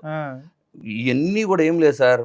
ప్రతి ఎలక్షన్కి హామీలు, అంటే అలిమి కానీ హామీలు ఇచ్చి అధికారంలోకి రావటం, తర్వాత మళ్ళీ ప్రభుత్వం రాపోయినా పర్లేదు మన వాళ్ళని మనం బాగా సంపాదించుకొనివ్వాలి, మళ్ళీ కావాలంటే ఒక 5 ఏళ్ళు ప్రభుత్వం ఉండదు, మళ్ళీ అప్పుడు చూసుకున్నాము అంతే, ప్రజలు మర్చిపోతారు, మళ్ళీ ఎలక్షన్ హామీలతో మనం ఇంకోసారి గద్దెనెక్కచ్చు అనే తరహాలోనే మళ్ళీ టీడీపీ వ్యవహరిస్తుంది. అదైతే చాలా క్లియర్గా మీరు చూడొచ్చు. ఇప్పుడు ప్రజలకి ఈ విషయాలు ఎంత ముందులా లేదు కదా సార్. సోషల్ మీడియా బాగా పెరిగిపోయింది. అంటే మీరు అన్నట్టుగానే మోడీ గారు మొన్న ఏదో వచ్చి వైఎస్ఆర్ సోషల్ మీడియాని తొక్కేయండి అన్నట్టుగా వారిని. ఇప్పుడు అక్కడ దాకా ఎందుకు సార్? జిఎస్టీ సేల్స్ తగ్గినాయి అంటే దాని మీనింగ్ ఏంటి సార్? కామన్ మ్యాన్ కొనుగోలు శక్తి బాగా తగ్గిపోయిందని కదా, పర్చేసింగ్ కెపాసిటీ తగ్గిపోయిందా? నేను రీసెంట్గా వైజాగ్ కూడా వెళ్ళా సార్. చాలా మంది వ్యాపారులను అడిగితే వాళ్ళు ఏమంటున్నారంటే, అన్న నువ్వు ఉండవు కదా ఒక పావు గంట 20 నిమిషాలు నాతోనే ఉండవు కదా, ఒక్క కస్టమర్ వచ్చాడు అనుకో మా పరిస్థితి ఇది. పర్చేసింగ్ కెపాసిటీ తగ్గిపోయి వ్యాపారులు లాసుల్లో నడుపుతున్నారు, రెంట్లు శాలరీలు అంటే వాటిల్లో కూడా మైనస్ అయిపోతున్నారు. అంత దారుణమైన పరిస్థితి ఎందుకు ఉంది అంటే, పర్చేసింగ్ కెపాసిటీ తగ్గిపోయింది మనిషి దగ్గర. పర్చేసింగ్ కెపాసిటీ ఎందుకు తగ్గిపోయింది అనేది 2 సిస్టమ్స్ ఉంటాయి సార్. జగన్ గారు చూస్ చేసుకున్న సిస్టమ్ ఏంటంటే, ప్రతి నెల ఏదో ఒక పథకం ద్వారా డబ్బుని పంప్ చేసేవాళ్ళు. అంటే రాష్ట్రంలో ప్రజలకి డబ్బు పంప్ చేస్తే, ఇప్పుడు చూడండి నేను ఒక చిన్న ఎగ్జాంపుల్ చెప్తాను మీకు నేను 100 రూపాయలు ఇచ్చా. ఈ 100 5 చోట్ల మారి పర్చేసింగ్ కెపాసిటీ మారే ప్రతిసారి 18% ట్యాక్స్ 18% ట్యాక్స్ 18% ట్యాక్స్ 5 సార్లు తిరిగేలోపు 90% అయింది. అవును. అందులో స్టేట్ వాటా 45, మళ్ళీ కేంద్రం ఇచ్చే రకరకాల స్కీముల ద్వారా జిఎస్టీ ద్వారా వచ్చేది మళ్ళీ ఒక 20%. అంటే ఏంటి అంటే, 100 రూపాయలు మార్కెట్లో పంపు చేయటం వల్ల అది 5 ట్రాన్సాక్షన్లు తిరిగేలోపు మళ్ళీ ఆ 100లో 60 రూపాయలు గవర్నమెంట్కి రెవెన్యూ రూపంలో వెనక్కి వస్తుంది. అవును. ఇది అమెరికా ఫాలో అయ్యే సిస్టమ్. సో జగన్మోహన్ రెడ్డి గారు ఆ సిస్టాన్ని నమ్మి చేసిన దాని వలన కరోనా లాంటి 2 సంవత్సరాల విపరీతమైన పరిస్థితులు ఉన్నప్పుడు ఉన్నప్పుడు కూడా జిఎస్డిపి పెరిగింది. జీడిపిలో కూడా ఆంధ్రప్రదేశ్ రాష్ట్ర వాటా పెరిగింది. అంటే ఇవన్నీ కూడా సామాన్య ప్రజలకు ఇప్పుడు అర్థమవుతున్నాయి. అప్పుడు అర్థం కాల. ఎంతసేపు ఏం మాట్లాడేవాళ్ళు అంటే జగన్మోహన్ రెడ్డి ఫ్రీగా డబ్బులు ఇచ్చాడు అని. ఫ్రీగా ఇచ్చిన రెవెన్యూ పెరిగి మళ్ళీ వెనక కలెక్ట్ చేసుకోగలిగారు. సో ఇట్స్ లాజిక్, ఇది మనీకున్న లాజిక్. అంతే. జిఎస్టీ పెరుగుకుంటా వెళ్తుంది, ట్యాక్స్ ఆఫ్ పర్సెంటేజ్ కట్ అవుతుంది. 100 రూపాయలు చేంజ్ ఒక చేతి నుంచి ఒక చేతికి వ్యాపారస్తుల దగ్గర మారేటప్పటికి అన్న విషయాన్ని ఒక విజనరీకి తెలియకుండా పోవడం అనేది ఆశ్చర్యవేస్తుంది సార్. అంటే మీడియాలో రాసుకున్నంత ఈజీ కాదు కదా సార్. అంటే ఆ విజన్ ఉండటం అనేది మనం రాసుకోవచ్చు, విజనరీ నేను, అతను విజనరీ అని ఆయన చెప్తారు సార్. అదే నేనేంటంటే నేను విజనరీని, నేను ఏది చదవను చూడను, నాకు వచ్చేస్తే నేను చెప్పేస్తా అంటాడు ఆయన. చెప్తారు సార్. గాలిని డైవర్ట్ చేస్తాను, గాలిలో నుంచి వచ్చే వాటిని డైవర్ట్ చేస్తాను, ఇలాంటి ఎన్నైనా చెప్పచ్చులే కానివ్వండి. సో నేనేమంటున్నా అంటే బేసిక్గా ఇది చాలా ఇంటలెక్చువల్గా ఆలోచించి చేసే థింగ్స్. అంటే రాష్ట్రం ఉన్న ఆర్థిక పరిస్థితుల్లో దాన్ని గట్టెక్కించాలి అంటే it's a good model. Pump the money, collect the money. So ఎప్పుడైతే మనీ సర్క్యులేషన్ జరిగిందో, పర్చేసింగ్ కెపాసిటీ పెరిగిన తర్వాత ఎవ్రీవన్ విల్ బి హ్యాపీ. అవును, కొన్నవాడు హ్యాపీ ఉంటాడు, డబ్బులు వచ్చినవాడు హ్యాపీగా ఉంటాడు, మళ్ళీ వాడు ఖర్చు పెడతాడు. చిన్న ఎగ్జాంపుల్ చెబుతా చూడండి. జగన్మోహన్ రెడ్డి గారు 5 సంవత్సరాల కాలంలో చేసిన అప్పు, అన్ని రకాల అప్పులు కలిపితే 3,32,000 కోట్లు సంథింగ్ ఉంది. అవును, కరెక్ట్. అది అండ్ 2,77,000 కోట్లు ఓన్లీ డీబీటీల త్రూనే మళ్ళీ ట్రాన్స్ఫర్ చేశారని కూడా అందరూ చెబుతున్నారు. సో మరి పరిపాలన కానీ, జిఎస్డిపిలు కానీ ఇవన్నీ కూడా మరి కవర్ అంటే ఇవన్నీ మీరు డిఎల్ తీసుకున్న ప్రభుత్వం వాళ్ళకి డిఎల్ ఇవ్వగలిగారు. అవును, అన్నీ చేయగలిగారు. అంటే రెవెన్యూ రాకుండా మరి ఆ తెచ్చిన అప్పు అంతా వీళ్ళకే ట్రాన్స్ఫర్ చేస్తే మరి మిగిలిన ఎలా మేనేజ్ చేశారు? Again it created the wealth. ఆ రెవెన్యూ జనరేట్ అయింది కాబట్టి చేయగలిగారు. అంతేగాని ఒక విజన్ ఉండదు, ఏముండదు. మనం అధికారంలో వచ్చింది ఎందుకంటే ఈ ప్రజల ఆస్తుల్ని, ప్రభుత్వ ఆస్తుల్ని మన వాళ్ళకు దోసిపెట్టుకొని మనం సంపాదించుకోవాలి, మనం బాగుపడాలి అనే ఆలోచన ఉన్న నాయకుడికి, రాష్ట్రం యొక్క ఆర్థిక పరిస్థితిని అర్థం చేసుకొని నడిపించే నాయకుడికి చాలా తేడా ఉంటుంది. ప్రజలకు ఇప్పుడు అర్థమవుతుంది, అప్పుడు తెలియలేదు, ఇప్పుడైతే అర్థమవుతుంది. ఎందుకంటే ఫైనాన్షియల్గా ఇబ్బందులు పడుతున్నారు కదా, పర్చేసింగ్ కెపాసిటీ కోల్పోయారు కదా, చివరికి ఫీజులు కట్టాల్సి వస్తున్నారు కదా. అవును, చదివించుకోవాలన్నా కూడా ఫీజు రింబర్స్మెంట్ ఇప్పుడు దాకా రాలేదు. మరి 1.5 year ప్రైవేటు కాలేజ్ వాడు ఊరుకుంటాడా? వీళ్ళు అప్పులు చేసి కట్టాల్సి వస్తున్నారు కదా. సో ఇప్పుడు ప్రజలకు తెలుస్తుంది ఆ నొప్పి. అండ్ ఇంకోటి సార్, ఇది ఇలా ఉంటే కొత్తగా డీలిమిటేషన్ అనేది ఉండదు, గతంలో ఉంటుంది, ఇలా మాటలు వస్తూనే ఉన్నాయి.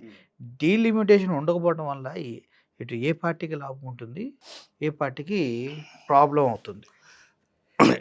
ఒకటి గుర్తుపెట్టుకోండి, ఫస్ట్ డీలిమిటేషన్ లేకపోతే అంటే యాజ్ ఇట్ ఈస్గా అంటే అది ఎందుకు అనేది కూడా చెప్తా చూడండి. ఇప్పుడు జనగణన అనేది ఆల్మోస్ట్ మీకు 2027 ఫిబ్రవరి అంటే 2027 కానీ ఒక మూమెంట్కి రాదు.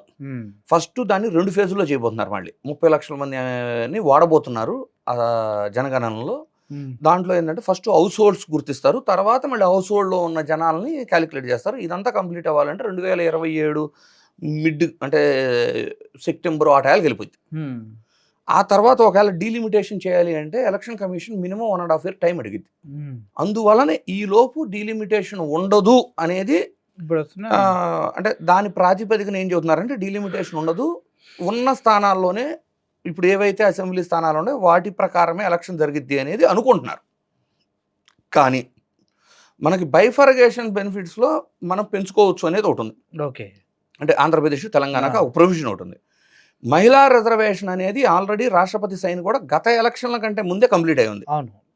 అయితే ఎలా అయితే ఇప్పుడు బీహార్ని హస్తగతం చేసుకున్నారో ఆ స్థాయిలో రేపు నెక్స్ట్ ఇయర్ జరిగే ఉత్తరప్రదేశ్, ఇప్పుడు జరగబోయే పశ్చిమ బెంగాల్లో కానీ ఆ స్థాయిలో వీళ్ళు క్యాప్చర్ చేయగలిగితే వీళ్ళకి రాజ్యసభలో కూడా మెజారిటీ వచ్చేస్తే అవసరమైతే 2029లో జరగాల్సిన ఎన్నికలు 2030కి పోస్ట్పోన్ చేస్తారు. అంటే ఒకేసారి జమిలి, డీలిమిటేషను, మహిళా రిజర్వేషను అన్నీ కలిపి వచ్చే ఛాన్స్ కూడా ఉంది. సో అంటే కేవలం 2029కి ఎలక్షన్ అనే దాని మీద టైం సరిపోదు అని లెక్కలో చూస్తున్నారు కానీ రాజ్యసభలో మెజారిటీ వస్తే జమిలీ ఎలక్షన్లకు బిల్లు పాస్ చేసుకుని 2030 అని పెట్టేసి స్టేట్ అంతా దేశం అంతా ఒకటే దేశం అంతా ఎలక్షన్ దానికోసం టైం ఇస్తున్నామంటే కాదనేది ఎవరు? రెండిట్లో మెజారిటీ వచ్చిన తర్వాత ఇంకెవరు లేదు. ఇంకేం చేయలేము. అప్పుడు రాజ్యాంగాన్ని కూడా మార్చేస్తామన్న అమెండ్మెంట్ చేయాల్సి వస్తారు కదా, అవునా? చేస్తారు. మని సో ఇది యాక్చువల్ పర్పస్ అంటే జరగబోయే పరిస్థితి. అయితే ఒకవేళ లేదనుకుందాం, ఇప్పుడు ఉన్న అసెంబ్లీ స్థానాల్లోనే మళ్ళీ ఎన్నికలు జరిగితే ఎలా ఉండబోతుంది? ఎప్పుడైనా గుర్తుపెట్టుకోండి, ఉన్న స్థానాల్లోనే మళ్ళీ ఎలక్షన్ జరిగితే 200% ప్రతిపక్షంలో ఉన్న వాళ్ళకి అది హెల్ప్ అవుతుంది. దీనికి మీరు ఎగ్జాంపుల్స్ అంటే 2014 నేను తీసుకోలేను, ఎందుకంటే అది ఒక స్టేట్ బైఫర్గేషన్లో జరిగిన ఒక ఇన్సిడెంట్లో జరిగిన ఎలక్షన్ కాబట్టి దాన్ని మనం ఎగ్జాంపుల్గా తీసుకోం. ఒక ఎమోషను, ఒక ఎక్స్పీరియన్సు, రకరకాల ఫ్యాక్టర్స్ పనిచేసినాయి ఆ ఎలక్షన్లో. సో 2019 అండ్ 2024ని మీరు ఎగ్జాంపుల్గా నేను కొన్ని ఇన్సిడెంట్స్ చెబుతాను మీకు అర్థం అవటానికి ప్రజలకి. 2019లో అపోజిషన్లో వైఎస్ఆర్సీపీ ఉంది. ఎప్పుడైనా గుర్తుపెట్టుకోండి, ఒక నియోజకవర్గంలో 2 ఆస్పిరెంట్స్ ఉన్నారు సార్. ఇద్దరు పోటీ చేయడానికి సిద్ధంగా ఉన్నారు ఒకే పార్టీ తరఫున అనుకుందాం. అది ఎలా ఉంటుంది అంటే ప్రతిపక్ష పార్టీలో టికెట్ దక్కించుకునే వరకు ఆ నాయకుడు వెనక ఒక వర్గం, ఈ నాయకుడు వెనక ఒక వర్గం పోరాడతాయి. వన్స్ టికెట్ తగ్గించుకున్న తర్వాత నేను తిరిగే నాయకుడికి ఇవ్వలేదని ఆలోచించరు ప్రజలు. అంటే ప్రజలు మీన్ ప్రతిపక్ష పార్టీ కార్యకర్తలు. వాళ్ళు ఎంతసేపు ఏంటంటే ముందు అధికారంలో లేం కాబట్టి మనకి ఇష్టం ఉండా లేకపోయినా టికెట్ తెచ్చుకున్నాడు కాబట్టి పార్టీ కోసం పనిచేసి పార్టీ అధికారంలోకి వస్తే తర్వాత చూసుకుందాం అనే లెక్కలో ఉంటారు. ఎందుకంటే ప్రతిపక్షంలో ఉన్నారు కాబట్టి. ఇంకో ఆలోచన ఉంటుంది, ఈ టికెట్ ఇవ్వచ్చు, రేపు పొద్దున్న నేను కష్టపడుతున్నాను తెలిసి నాకు కూడా ఏదైనా చేస్తారని ఆశ అవ్వచ్చు, ఏదైనా ప్రతిపక్షంలో ఉన్నప్పుడు కాంప్రమైజ్ అవుతారు. ఓకే. అదే అధికారంలో ఉన్నప్పుడు ఆ నొప్పి ఉండదు వాళ్ళకి. అధికారంలో ఆల్రెడీ ఎంజాయ్ చేస్తున్నారు, బెనిఫిట్స్ ఉంటాయి, అన్నీ ఉంటాయి కదా, కాంట్రాక్ట్లు, ప్రాజెక్ట్స్ అన్నీ నడుస్తున్నాయి కదా. అధికారంలో ఉన్నప్పుడు టికెట్ దక్కకపోతే వ్యతిరేకంగా పనిచేస్తారు. ఇది మీరు 2019, 2024 2 ఎగ్జాంపుల్స్ తీసుకోండి, మీకు కావాల్సిన ఎగ్జాంపుల్స్ ఇస్తాను నేను. ఓకే. ఇప్పుడు 2024 లేటెస్ట్ జరిగింది కాబట్టి ఇప్పుడు కూటమి కట్టారు. బీజేపీకి ఒక 11 స్థానాలు, 21 స్థానాల్లో జనసేనకి కేటాయించారు. ఈ 32 స్థానాల్లో కూడా టీడీపీ ఆస్పిరెంట్స్ ఉండి కూడా కలిసి పనిచేశారు కదా, చేశారుగా. 175 నియోజకవర్గాల్లోనూ జనసేన గతంలో వామపక్షాలతో కలిసి పోటీ చేసింది కదా. అవును. మరి ఆ అన్ని స్థానాలకు ఇన్ఛార్జీలు ఉన్నారు కదా. మరి అంటే ఆల్మోస్ట్ ఒక 130 స్థానాల్లో టీడీపీ పోటీ చేస్తున్నప్పుడు జనసేన వాళ్ళంతా కోఆపరేటివ్గా పనిచేశారు కదా. చేశారు కదా. ఇది ఎప్పుడు ఉంటుంది? ప్రతిపక్షంలో ఉన్నప్పుడు ఉంటుంది. ఇప్పుడు అధికార పక్షం. ఇప్పుడు ఒక తెనాలిని ఎగ్జాంపుల్ తీసుకోండి. నాదెండ్ల మనోహర్ గారికి టికెట్ ఇస్తే ఆలపాటి రాజా గారి వర్గం పనిచేసింది కదా, బయటికి వెళ్ళలేదు కదా. పవన్ కళ్యాణ్ గారి గెలుపు కోసం వర్మ గారు పనిచేశారు కదా, చేశారు కదా పాపం. సో ఇలా మీరు ఎన్ని ఎగ్జాంపుల్స్ అయినా తీసుకోండి, ఇప్పుడు వాళ్ళు ప్రతిపక్షంలో ఉన్నారు. ఇప్పుడు మళ్ళీ 2019కి వెళ్ళండి. విడుదల రజనీ గారి గెలుపులో మర్రి రాజశేఖర్ గారు పనిచేశారు కదా, చేశారు. కాసు మహేష్ రెడ్డి గారి గెలుపులో జంగా కృష్ణమూర్తి గారు పనిచేశారు కదా. అంటే ఆ నియోజకవర్గంలో గతంలో ఎమ్మెల్యేలుగా పనిచేసి ఉండి కూడా టికెట్ ఆశించినా కూడా ప్రతిపక్షంలో ఉన్నప్పుడు ముందు అధికారంలోకి వస్తే ఏదో ఒక అవకాశం ఉంటుంది, చేయటానికి ఛాన్స్ ఉంటుంది, మనం ఏదన్నా సెట్ అవ్వచ్చు అని ఒక ధోరణి ఉంటుంది. ఒకవేళ నాయకుడు సపోర్ట్ చేయకపోయినా ఆ టికెట్ రాని అతను మనస్తాపం గురి చెందినా కూడా క్యాడర్ అయితే లైన్ నిలబడతారు. ఇది ప్రతిపక్షంలో ఉన్నప్పుడు మాత్రమే జరుగుతుంది. ఇప్పుడు మళ్ళీ 2024 వద్దాం. జంగా కృష్ణమూర్తి గారు అధికార పార్టీలోనే పదవులు ఎంజాయ్ చేశారు, కానీ తనకు టికెట్ రాలేదు, తనకు అన్యాయం జరిగిందని వ్యతిరేకం చేశారు కదా. మక్కిన మల్లికార్జున గారు వినుకొండలో వ్యతిరేకత చేశారు కదా. మర్రి రాజశేఖర్ గారు పార్టీ మారారు అంటే ఆయన కూడా సపోర్ట్ చేయనట్టే కదా విడుదల రజనీ గారికి.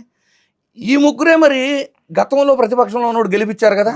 మీకు అర్థమవుతుందా? అర్థమైంది. సో ఇప్పుడు చెప్పండి, రేపు అవే స్థానాలలో ఎన్నికలు జరిగితే, ఉన్న స్థానాలతోనే ఎన్నికలు జరిగితే అధికారంలో ఉన్న వాళ్ళు కూటమిలో యాస్పిరెంట్స్ పెరిగిపోయి 3 పార్టీలు పొత్తు కాబట్టి వ్యతిరేకత ఒకరికొకరు ఓడించుకునే పరిస్థితి ఏమో వాళ్ళకు ఉంటుంది.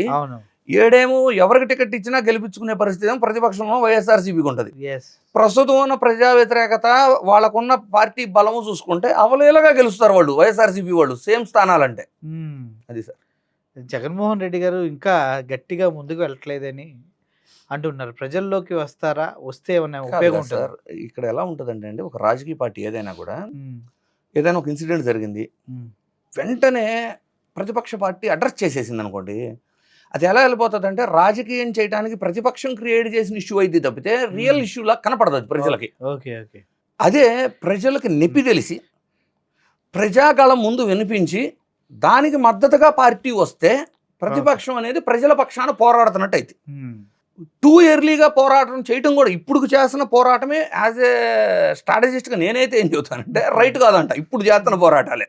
ఎందుకంటే టూ ఇయర్లీ ఇప్పుడు చూడండి ఇసుక మీద స్టార్టింగ్లో జగన్మోహన్ రెడ్డి గారి హయాం కంటే ఎక్కువ రేట్లుగా అమ్మారు వీళ్ళు ఇసుక. అవును చాలా. వాళ్ళు చేసిన పోరాటాల వల్ల వాళ్ళు రియలైజ్ అయ్యి సెట్ చేసుకున్నారు. ఇప్పుడు ఇది ఎవరికి నష్టం? వైఎస్ఆర్సీపీకే నష్టం. అవును. ఎందుకంటే ప్రజలకు ఇంకొంచెం నొప్పి తెలిస్తే కదా వాళ్ళకి ఓట్లుగా కన్వర్ట్ అయ్యేది. ప్రజల్ని బాధ పెట్టేలా ఉన్నారు. పెట్టమంటలా అంటే జనరల్ స్ట్రాటజీ అలా ఉంటుంది. స్ట్రాటజీ. కానీ ఆ తీరు ఆయనది కాదు. ఆయన ఎప్పుడూ కూడా ప్రజలకు ఏం మంచి చేయగలమని ఆలోచించే వ్యక్తి కాబట్టి రాజకీయం పక్కన పెట్టి చేస్తాడు కాబట్టి అలాంటి పరిస్థితి. లేకపోతే ఇప్పుడు చేస్తుంది టూ ఇయర్లీలా ఫీల్ అవుతుంది నేనైతే.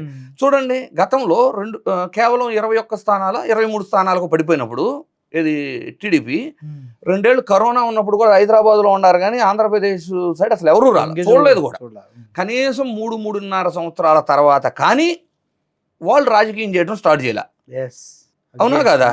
మరి నిజంగా జగన్మోహన్ రెడ్డి గారి పాలన బాగోకపోతే ఆ రోజు ప్రజలను గాలికి వదిలేశారు మీరు? అంటే మీ బాధలు మీరు పడండి అని వదిలేశారా? మీరు కేవలం రాజకీయంగా ఓట్లు కన్వర్ట్ చేసుకోవడానికి అలా వదిలేశారా? ఓకే. నిజంగా గుర్తుపెట్టుకోండి, జగన్మోహన్ రెడ్డి గారి ప్రభుత్వం మీద అత్యధికంగా పోరాడింది జనసేన వాళ్ళు. నిజమే. ఒక ఇప్పటం అవ్వచ్చు ఏదైనా అవ్వచ్చు, పవన్ కళ్యాణ్ గారు జనసేన కార్యకర్తలు లీడర్లే పోరాడారు. చివరి కొత్త ఏమైంది పాపం వాళ్ళకి కేవలం 21 స్థానాలు లిమిట్ చేసి కూర్చోబెట్టారు. ఈ రోజున కూడా వాళ్ళకి ఏ పనులు అవ్వట్లేదు. వాళ్ళ దయనీయమైన పరిస్థితి గురించి అసలు మనం మాట్లాడలేం. కానీ నిజంగా పోరాడింది వాళ్ళు. ఈరోజు కూటమిలో టీడీపీ వాళ్ళు అనుభవిస్తున్న ప్రతి దాంట్కి అసలు నిజమైన రుణం ఎవరిది? జనసేన వాళ్ళది. కష్టం కానీ వాళ్ళకి ఆ గుర్తింపు రావట్లేదు. పాపం సార్. పవన్ కళ్యాణ్ గారు కూడా ఎందుకు అంత ఈజీగా తీసుకున్నారో అర్థం కావట్లేదు. డిప్యూటీ సీఎం ఒకటి ఇచ్చేస్తే ఇంక అంతేనా సార్? ఇంకా క్యాడర్ని వదిలేయచ్చా? అంటే క్యాడర్ పడే కష్టాలే కదా ఇంపార్టెంట్. అయినా మీరు అన్నారు ఇప్పటే వెళ్ళాడు, కారు మీద కూర్చొని అల్లాడిస్తూ ఇప్పటే వెళ్ళాడు, వెనక పెద్ద ర్యాలీగా వచ్చారు. వాళ్ళందరూ పిచ్చోళ్ళు అయిపోయారు. కాదు కదా సార్, వాళ్ళు ఒక పొలిటికల్ స్ట్రాటజీతో వెళ్తున్నారు. మీరు నోటీస్ చేయట్లే? ప్లీజ్ చెప్పండి. క్రెడిట్ దక్కే కాడల్లానేమో లోకేష్ గారిని పంపుతారు. నిజమే సార్. ఏంటిది? అంటే ఒక సదస్సు జరగనివ్వండి, ఇన్వెస్ట్మెంట్స్ మీటింగ్స్ అవ్వచ్చు, ఒక కొత్త అంటే జగన్ గారు తీసుకొచ్చిన కంపెనీలు ఇప్పుడు ఓపెనింగ్ అవ్వచ్చు, లేదు కొత్తగా ఏదైనా రావచ్చు, ఏది జరిగినా లోకేష్ గారు ఉంటారు పాజిటివ్ అయితే. అవును. అదే భారీ స్థాయిలో తప్పు లేదు, ఎన్నికల హామీ నెరవేర్చలేని పరిస్థితి, ప్రజాగ్రహం భారీగా ఉంటే వాళ్ళు ఒక స్ట్రాటజీ. ఇది మనం ఏమనుకుంటున్నామంటే అక్కడ పవన్ కళ్యాణ్ గారు వస్తారు, పవన్ కళ్యాణ్ గారి ఇన్మెచ్యూరిటీ గురించి వైఎస్ఆర్సీపీ నాయకులు కార్యకర్తలు మాట్లాడేస్తారు. ఇప్పుడు ఏమవుతుంది అంటే ఎవరైతే కొంత జనసేనకు ఓటేసిన వాళ్ళు కొంతమంది ఈయనేమి చేయలేకపోతున్నారని రియలైజ్ అయ్యే లోపు మా నాయకుడిని వీళ్ళు ట్రోల్ చేస్తున్నారు అని అగైన్ సంఘటితం గేమ్ ఆడతా. ఓహో okay. Polarization of vote towards Pawan Kalyan చేస్తున్నారు వాళ్ళు. ట్రోలింగ్ అయ్యేలాగా చేసేది టీడీపీ వాళ్ళే, ట్రోలింగ్ చేసేదేమో పాపం అంటే అలాంటి ఇన్సిడెంట్ వచ్చి వైఎస్ఆర్సీపీ వాళ్ళు మళ్ళీ పోలరైజేషన్ ఆఫ్ ఓటు తీసుకెళ్లి పవన్ కళ్యాణ్ పెట్టుకొని 15 ఏళ్ళు కలిసి ఉన్నామనే గేమ్ ఆడుతున్నారు వాళ్ళు. అంటే పవన్ కళ్యాణ్ గారు వాంటెడ్ గానే ఎరిపప్ప అవుతూ ఉన్నారా? ఎందుకు? ఆయన అవ్వట్లేదు సార్, చేస్తున్నారు ఆయన. వాళ్ళు చేసిన ఈయన అవుతున్నాడు కదా సార్, అంటే అవుతూ ఉన్నారు. ఇప్పుడు చూడండి సార్, వైజాగ్ స్టీల్ ప్లాంట్ ఉంది, ఎంతలా రెచ్చిపోయి మాట్లాడారు అప్పట్లో, మెడల్ గీక్కున్నారు. అప్పుడు కూడా చూడండి అసలు బీజేపీతో పొత్తులో ఉండి ఇది కేంద్ర వ్యవహారం అయ్యండి బీజేపీని అనకుండా అప్పుడు రాష్ట్ర ప్రభుత్వంలో ఉన్న వైసీపీని అన్నారు, టీడీపీని కూడా తిట్టాడు ఆయన అప్పట్లో, ఎందుకంటే పొత్తులో లేడు. మరి ఈ రోజున ప్రైవేటీకరణ జరిగిపోతుంటే సైలెంట్గా ఉండిపోయాడు. ఎందుకంటారు? మనసులో కొద్దిగా బాధ ఉంటుంది. వైజాగ్ వెళ్తే చాలు మాట్లాడితే ఋషికొండ ప్యాలెస్ అనుకుంటే అక్కడికి వెళ్తారు, పక్కనే ఉన్న స్టీల్ ప్లాంట్కి వెళ్ళే ధైర్యం లేదు. ఒక డిప్యూటీ సీఎంగా మీరు వెళ్ళి అడ్రస్ చేయాలి కదా, అసలు వాళ్ళ కన్సర్న్స్ అన్న వినాలి కదా.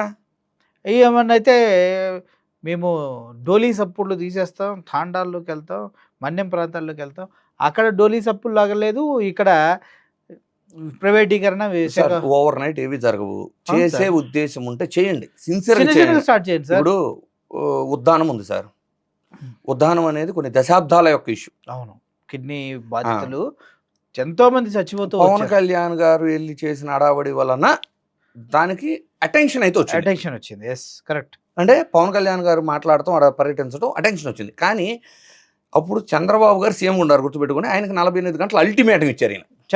పవన్ కళ్యాణ్ గారు ఇచ్చారు. పవన్ కళ్యాణ్ గారు అవునా? అల్టిమేటం ఇచ్చారు. ఏమైనా చేశారు వాళ్ళు? ఏం లేదు. మీరే అల్టిమేటం ఇవ్వలేదు, మీరు తిరిగారు, మీరు చేయలేదు. కానీ అధికారంలోకి వచ్చిన జగన్మోహన్ రెడ్డి గారు ఉద్దానానికి శాశ్వత పరిష్కారం అయితే చూపించారు. అవును. సో పనిచేసే నాయకుడికి, మాటలు చెప్పే నాయకులకి తేడా అనేది ఇప్పుడు తెలుస్తుంది ప్రజలకి. ఓకే. ఇప్పుడు తెలుస్తుంది. కాకపోతే ఇట్స్ టూ ఎర్లీ. మనం ఎలక్షన్స్ మీద ప్రిడిక్ట్ చేయలేం కానివ్వండి సార్. అసలు ఇంత దారుణమైన వ్యతిరేకత ప్రభుత్వం ఏర్పడిన 18 నెలల లోపు ఎప్పుడూ లేదు సార్. అవును. మీరు చూడండి అసలు ఎంత దారుణం అంటే, ఎలక్షన్ సమయంలో చంద్రబాబు నాయుడు గారు ఏం చెప్పారు? సంపద సృష్టించిన సంపదను పంచుతాను, అప్పులు చేయను అన్నట్లు చెప్పారు. అవును. అవును. ఇప్పుడు ఏమన్నారు? ఖజానా ఖాళీ. ఆయన చెప్పిందే, ఖజానా ఖాళీ, అప్పులు దొరకట్లేదు, ఏం చేయలేమంటున్నారు. ఈ స్టేట్మెంట్ ప్రజల్లోకి చాలా యాంటీకి వెళ్ళిపోయింది. ఎందుకంటే నువ్వు చెప్పింది వేరు, ఇప్పుడు మాట్లాడుతుంది వేరని. దాన్ని కవర్ చేయడానికి వెంటనే మీడియా కానీ వీళ్ళు కానివ్వండి మళ్ళీ ఒక ఫేక్ లెక్కలు రిలీజ్ చేయటం. ఏంటి 13% గ్రోత్ రేటు జిఎస్డిపి పరుగులు ఎత్తుతుంది. జగన్మోహన్ రెడ్డి గారి టైంలోనేమో కుదేలైపోయింది. మీరు ఇప్పుడు జిఎస్డిపిలు, జీడిపిలు, పర్ క్యాపిటా ఇన్కమ్లు ఇవన్నీ సామాన్య ప్రజలకి చెప్పినా అర్థం కావు. ఓకే, వాళ్ళకి అర్థమయ్యేది ఏంటో తెలుసా? ఎవరు అధికారంలో ఉన్నప్పుడు జేబులో డబ్బులు ఉండయి. అంతే. మనం ఏదైనా కొనుక్కోవాలంటే కొనుక్కోవాలంటే నేను అనేది మేడలు ఇవి కాదు, బేసిక్ నీడ్స్. ఎవరి హయాంలో మనం కంఫర్టబుల్ గా పర్చేసింగ్ కెపాసిటీ ఉండి కొనుక్కోగలిగాం. వాళ్ళు చూసుకునేది అంతవరకే. సో నువ్వు ఎన్ని లెక్కలు చెప్పినా ప్రజల యొక్క ఆర్థిక స్థితిగతులు ఏంటి అనేది ప్రజలకు తెలుసు. కుటుంబ భారం మోసే వాళ్ళకి తెలుసు ఆ బాధ ఎలా ఉందో. ఫీజులు కట్టే వాళ్ళకి తెలుసు, అది అందరికి తెలుసా.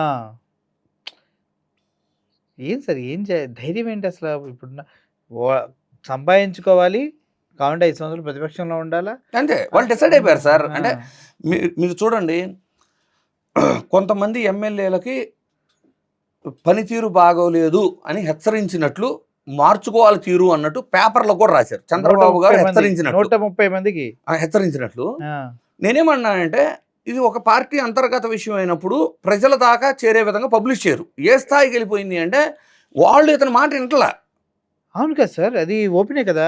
ఎందుకంటే కోడి మాంసం మీద 10 రూపాయలు కేజీకి వసూలు చేసే ఉన్నారు సార్. ఈ విషయంలో అయితే తప్పు ప్రజలదంట సార్. నేను ఎందుకని, ఇప్పుడు ఎలక్షన్లో క్యాండిడేట్ సెలక్షన్ అప్పుడే ఒక 20-30 ఏళ్ల క్రితం వెళ్ళారు అనుకోండి, ప్రజలతో అంటే అసలు జీవితం అంతా ప్రజల కోసం సాక్రిఫైస్ చేసి ప్రజలతో తిరిగి, అంటే ఒక హాస్పిటల్ పని కూడా ఏదన్నా శాంక్షన్ చేయాలంటే ఎమ్మెల్యే స్థాయి వ్యక్తే వచ్చి తిరిగి చేపించే రోజులు చూసాం. అవును. ఇప్పుడు ఎలా అయిపోయినాయి అంటే టికెట్ ఇచ్చేటప్పుడే ఇతనేం సరిపోతాడు, ఇతనేం పెట్టుకుంటాడు డబ్బులు. క్యాడర్ ఫీలింగ్ ఇది. క్యాడర్ ఫీలింగ్ అంటే ఇతను సిన్సియరా, ఇతను మన ఏరియా డెవలప్ చేస్తాడా, మనకి ఏదన్నా మంచి చెడ్డ ఉంటే నిలబడతాడా, ఈ చూడట్లా. డబ్బు ఎవరు ఎక్కువ ఖర్చు పెట్టగలరు, ఇతనైతే ఎక్కువ ఖర్చు పెడతాడు, ఇతనైతే కరెక్ట్, ఈ స్థాయికి వెళ్ళిపోయారు ప్రజలు, క్యాడరు. ఇప్పుడు ఒక ఎమ్మెల్యేకి మరి గుంటూరు, కృష్ణా ఇలాంటి కమర్షియల్ సీట్లకు వెళ్ళామనుకోండి, ఏరియాలకి హాట్ సీట్స్ అంటాం కదా, మినిమం 50 కోట్లు లేనిదే కనీసం ఎలక్షన్ అవుతుంది. అంటే ఎమ్మెల్యేకి. అవును సార్, 50 కోట్లు. ఇప్పుడు 2.5 లక్షల ఓట్లు ఉన్నాయి అనుకుందాం. చిన్న కాన్స్టిట్యున్సీ చెప్తున్నాను నేను, పెద్దది కూడా చెప్పట్లేదు మీకు. చిన్న కాన్స్టిట్యున్సీ ఓ 2.5 లక్షల ఓట్లు ఉన్నాయి అనుకోండి, కనీసం 1.5 ఓట్లు పంచాలి వీళ్ళు. మనది ఎంపీ ఎమ్మెల్యే ఎలక్షన్ కలిసిపోతాయి. అవును, అదొక 1000 ఇదొక 1000 అని 2000 పంచుతారు. మీరు ఎవరినైనా చెక్ చేసుకోండి. ఇప్పుడు ఎలక్షన్ లెక్కలు చూపించడం వేరు, ఏది ఖర్చు 30 లక్షల లోపు చేసినట్టు. ఒరిజినల్గా జరిగేది ఒక్కొక్క ఓటర్కి 2000 పెట్టుకుంటారు ఓటు.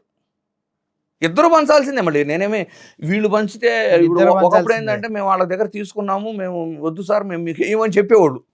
ఇప్పుడు అట్ట కాదు, నువ్వు ఎందుకు వచ్చిన వాళ్ళకి తీసుకొని అంటే రేపు ఓడిపోతే దాడులు చేస్తున్నారు. అవును, ఇద్దరి దగ్గర తీసుకోవటం, మన ఓటు మనం సైలెంట్గా వేసుకుందాం, ఇంకా కావాలంటే అటు ఒక ఓటు ఇటు ఒక ఓటు వేద్దాం, రకరకాల లెక్కలు.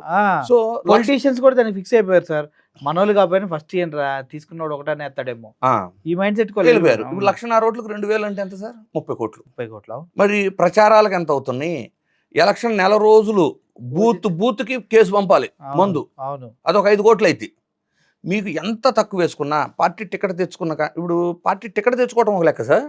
ఈ 5 ఏళ్ళు మెయింటెనెన్స్ చూసారా, ఈ మెయింటెనెన్స్ అయితే 15 కోట్లు. ప్రతిరోజు సావుకాడికి వెళ్ళాలి, పెళ్లికాడికి వెళ్ళాలి, సావుకాడ 10,000 20,000 ఇవ్వాలి, ప్రతి కష్టం వచ్చినా ఏది కూల్చినా కార్యకర్తలకు అండగా నిలబడటానికి ఖర్చు పెట్టాలి, చుట్టూరా మంది మార్పడానికి భోజనాలు గీజనాలు ఈ ఖర్చులు ఉంటాయి. సో 15 కోట్లు ఏమో 5 ఏళ్ళకి అవుతాయి, ఎలక్షన్ ఏమో ఒక 50 కోట్లు అవుతాయి. ఒక 50-60 కోట్లు ఖర్చు పెట్టి గెలిచే వ్యక్తి మళ్ళీ నెక్స్ట్ ఎలక్షన్లో గెలుస్తాడో గెలవడో తెలియనప్పుడు ఓ 200 కోట్లు సంపాదించుకోవాలనే ఆశతోనే వస్తాడు 50-60 కోట్లు ఖర్చు మరి పెట్టే వాళ్ళు వ్యక్తి. బిజినెస్ లాగే ట్రీట్ చేస్తున్నారు కదా సార్. ఇప్పుడు ఎలక్షన్ ఇది నేనేమంటా, ఇప్పుడు ప్రజలు మరి మీరు ఎన్నుకునే అంటే సీటు సెలక్షన్ కాడి నుంచి, మీరు డబ్బులు పంచే కాడి నుంచి, తీసుకునే కాడి నుంచి అన్నిట్లో ప్రజలు కూడా భాగస్వామ్యం అయిన తర్వాత ఇక ఆయన సంపాదించుకుంటే ఇంక బ్లేమ్ చేయాల్సిన అవసరం లేదు. నిజమే పాపం, కదండి? వాడి డబ్బులే కదా అదే సార్. వాడి డబ్బులే కదా. 60 కోట్లు ఖర్చు పెట్టాడు, 200 కోట్లు సంపాదించుకోవాలి. మరి ఇంకో 2 ఎలక్షన్లు మీ నాయకుడిగా తిరగాలి, మీకే ఖర్చు పెట్టాలి కదా. సో 200 కోట్లు సంపాదించుకోవాలి. మరి ట్యాక్స్లు వేస్తారు, కమిషన్లు వేస్తారు, వర్కులు చేసుకుంటే అన్నీ చేస్తారు. అన్నిటికీ అనుభవించండి, అన్నిటికీ సిద్ధమవ్వండి మీరు అంట నేను. ఓకే, చేసుకున్నవాడికి చేసుకున్నంత అనే సామెత ఏదైతే ఉందో పర్ఫెక్ట్గా సెట్. అంటే పెద్ద పెద్ద బిజినెస్ మ్యాన్లు వచ్చేది ఎందుకు? కేంద్రంలో అమెండ్మెంట్స్ చేయించుకోవడానికి వాళ్ళ బిజినెస్ ఫ్లోకి, ఎక్స్పాన్షన్కి. అంతేగాని ఈ రోజున ప్రజాసేవ చేద్దామని వచ్చేవాళ్ళు చాలా తక్కువ సార్. అసలు ప్రజాసేవ చేద్దాం, నా దగ్గర డబ్బులు లేవు, ఓట్లు ఏంటంటే వెయ్యరు కదా, జనాలే లేరు. ఎందుకు వచ్చావా నువ్వు డబ్బులు లేకుండా అంటారు. అవును. సో ఇది ప్రస్తుతానికి ప్రజలు ఎలా ఉంటే నాయకులు కూడా అలాగే ఉంటారు. మనకి ఇది రావట్లేదు, అది రావట్లేదు, అది చేయట్లేదు, ఇది చేయట్లేదు అంటే అప్పుడు నువ్వు ఏదేది అడిగి తీసుకున్నావో, ఎంతెంత డబ్బులు నొక్కేసావు, మరి నువ్వు కూడా సమాధానం చెప్పాలి కదా. సో రాజకీయ నాయకులది ఎంత తప్పు ఉందో ప్రజలది కూడా అంతే తప్పు ఉంది. అలా అని అసత్యమైనటువంటి వాగ్దానాలు చేసి, తీర్చలేనటువంటి హామీలు ఇచ్చి ప్రజలను మోసం చేయటువంటిది అన్నిటికన్నా దారుణం. డబ్బులు ఖర్చు పెట్టుకున్నవాడు డబ్బుల వల్ల గెలవచ్చు, కానీ 20 లక్షల జాబులు ఇస్తా, సూపర్ 6లు అది ఇది అని నేనే అప్పులు చేయకుండా చేస్తా అని చెప్పి అధికారంలోకి వచ్చి ప్రజలకి విద్యా వైద్యాన్ని దూరం చేసి చాలా పెద్ద తప్పు చేస్తున్నారు. అదేవిధంగా 2,60,000 కోట్లు అప్పు చేసి కూడా మెడికల్ కాలేజీలకు ఇవ్వలేదు, స్టూడెంట్స్ ఫీజు రీయింబర్స్మెంట్ ఇవ్వలేదు, ఆరోగ్యశ్రీకి ఒక 7,000 ఏమో బకాయిలు ఉన్నాయి, అవి ఇవ్వలేదు. ప్రభుత్వ ఎంప్లాయీస్ అసలు వాళ్ళకి ఫస్ట్ తారీఖు శాలరీస్ కూడా వేయట్లేదు కదా. దారుణం. అధికారంలోకి వచ్చిన ఫస్ట్ నెలలో వేయగానే ఒక వ్యక్తి సార్, నాకు ఈ నెల ఫస్ట్ తారీఖే శాలరీ పడింది బోర్డు పెట్టుకున్నాడు. మరి ఇప్పుడు అయ్యా గురువుగారు శ్రీనివాస ఏదో నీ పేరు, మరి ఇప్పుడు కూడా బోర్డు పెట్టు నాకు ఫస్ట్ తారీఖు పడలేదని. సో ప్రస్తుత రాజకీయ పరిస్థితుల పైన, రాబోయే ఎలక్షన్స్ పైన అన్నీ ప్రభావం చూపబోతూ ఉన్నాయి. మంచి చేసినా చెడు చేసినా ఓటు రూపంలో తిరిగి రాబోతుంది అనేది మాత్రం వాస్తవం. అదే ఇంద్రనీల్ సార్ గారు చెప్పారు. Sir thank you for coming to my studio. Thank you so much. Air hostess pilot కావాలి అన్నదే మీ కల అయితే ఏరో ఫాల్కన్స్ ఏవియేషన్ అకాడమీ అడ్మిషన్స్ కోసం డిస్ప్లేలో కనిపిస్తున్న నంబర్కి కాంటాక్ట్ చేయండి.